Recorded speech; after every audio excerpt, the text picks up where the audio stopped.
Good morning. Ayan po, para sa mga naghahanap po sa Cabuyao, Laguna. Ayan, may offer po kami dito sa Centera, Phase 2. Ito po yung Kana model, single attached din po with parking space. So, ganito po ang kanyang turnover unit. So, naka-tiles po yan sa baba. Ayan po. Nakapintura na rin ang buong bahay. Loob at labas. Glass window tayo. And may lababo na rin sa loob at may sliding door kayo dito sa gilid. Ayan po ang kabuuan.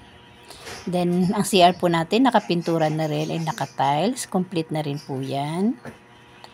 Then, sa likod naman po, may space kayo para sa kitchen and laundry area nyo. Pagawa nyo na lang. Ayan. Lusutan po yung park doon sa gilid. Ayan po yung kabuuan ng bahay. Ayan. So, tingnan po natin ang taas. Ayan. Ganito po ang kanilang hagdanan. Napaganda po. Hindi siya matarik. So, ito na po yung second floor. Ayan. Nakapintura din po siya. Glass po yung mga window natin. Ready rin po yung mga kuryente. Ayan. Then, kulang na lang po dito ay kwarto po at tiles or ano mang gusto nyo ilagay dyan sa sahig. So, kaya semi-complete po para si owner na po ang gagawa ng kwarto nila. Or gusto ba nilang i-vinyl tiles lang yan para hindi mabigat. So, ayan po. So, ito po yung natin, bahay kabuuan. Ayan.